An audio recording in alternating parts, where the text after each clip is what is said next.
So John Swan came out with his Deaf Noodles video, and I was honestly really surprised by how it came out. They always look pretty, as you can see right now. Every John Swan video looks good, but this time the substance really was not there. Like I know that I'm more keyed into the drama than most people, simply because I've covered a good amount of what he talked about in the video, especially the latter half.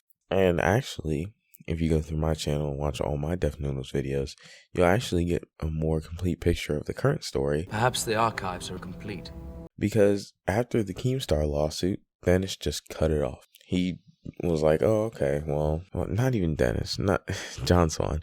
John was like, oh, all this stuff that's going on right now that made the Deaf Noodles a talking point, I'm just going to ignore it. And he also left out Deaf Noodles being called out by Nicholas Deorio, which caused a lot of people to look at him sideways, which I found out from a tweet that Nicholas Deorio himself retweeted. So John Swan writes all the commentary out of the Deaf Noodles storyline. Hey, I'm there. Woo. Removes Nick from being one of the key people who debunked the accusations against James Charles while inserting himself into the drama, and advertises his Patreon editing court like it's a new radical thing.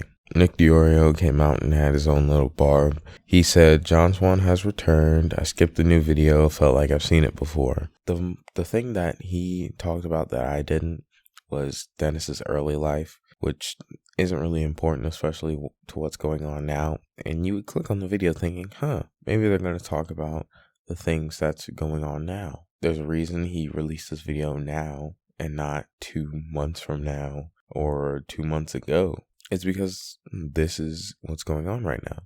It's not like a super buzzing topic right now because most of the drama is in the rear view now. But obviously he's been working on this for a while. And like I said, the substance just isn't there. Like all these great visuals. And John Swan is so talented. Like, he's so talented. It's really amazing. Like, just watching his videos, like, even if they didn't have the sound, and the sound is good most of the time, and when he's not making up false allegations, it's good to hear what he has to say. But like, it sucks that he would just make a video where like he's just leaving so much out on purpose, especially when it comes to someone who he's apparently screwed over like 3 times, and this might count as a 4th time. And when I say screwing him over in this situation, when you mention somebody, even with John Swan's pool, which hasn't like been the best recently, but still he does have, a bit of quote unquote clout. A lot of people know who he is. And when you mention somebody, even though I guarantee you that most of their audience overlaps, when somebody gets mentioned in a good context in a video, they're going to get a boost in some way, shape, or form. Even if it's negative, they'll probably get a boost. So by not mentioning him, especially when he's such like a big portion of the story, it's just being douchey for douche's sake. Like, what do you even gain, really? Now, the fact that Nicholas Deorio did get screwed over like 3 times, which I just really sat down and thought about today, I was like, wow, that's a lot. Because I'm not exactly 100% on the order with the 3. I know. So he lied one time about a document that he said that he didn't write, or no, he wasn't involved with the whole dream thing. He lied about it, and Nick found out, took him back, and then he lied again about some 15, 17-year-old kid. They were like dating the 15-year-old and the 17-year-old, and John tried to treat the 17-year-old like he was this like complete predator. It was just so bad. Just a bad look on every level. But another time was when he asked all his friends for money for an NSFW mod for Minecraft, and then just didn't come through. Which honestly is pretty wild, I gotta say. Because, geez, why would you put your money into that? Like, I'm gonna understand, I'm gonna support my friend, but like, still. Also, by the time, okay, so because the third one that I said couldn't have happened like after the second time that he got caught lying. It just couldn't have. The only timeline that makes sense to me, to where they could have even possibly kind of sort of stayed friends, was like, oh, he lied the first time, then he scammed them, and then he lied again. Like, it's just so confusing. And really, the point of all this is just to say, like, even though John makes good videos, he just can't stay out of drama. And that may or may not come with his job, depending on who you ask. But on some level, you got to be like, all right, I'm just going to chill out.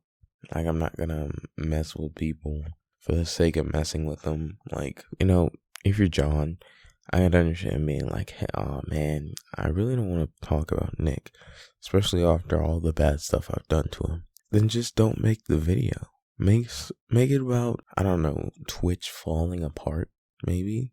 Hold back for a little bit, because if you're posting so far apart, I doubt that you're like in a rush to get videos out. That situation has nothing to do with Nick. You don't have to mention him.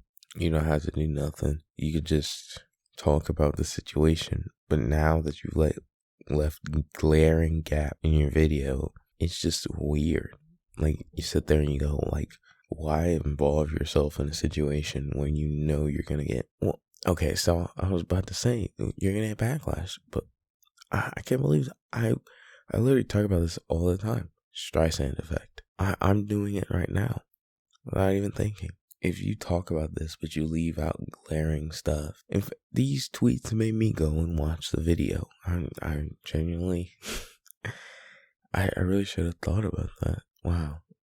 But yeah, again, he's not stupid, alright? And he's not gonna do stuff without cause, and I think I just figured it out. If you talk about this stuff just the right amount of times, people are gonna start to listen. And if you talk about the right things right amount of times, people are gonna listen. Say all that to say, if you leave out certain things in a beef that you just left with a guy that used to be your former best friend, that's an interesting little storyline that people are going to want to hear about. So they're going to come and check out your video. And if Nick, he said that he was going to watch it on stream at 2. It's like 5:30 right now. I didn't watch the stream. But people are going to check that out. And I'm sure the clip channels are going to make, a bunch of clips, from each video talking about it. There will be shorts and stuff. I'm not saying this is going to be like a content farm like Captain Marvel levels of content farming, but this really could be an interesting story, especially if John puts out like a indirect shot. Boom, that's a quick little boost to his channel. Wow, I surprised myself there a little bit. I can't believe I didn't think of that before. But yeah, maybe he made the right decision in not bringing up Nick. Ethically, maybe it's not the best thing to do. And if you're trying to tell a story, shouldn't leave out parts. But if you're trying to stir up drama, then this guy clearly exceeded. So I'm going to leave it off here. Thank you all for watching. Goodbye.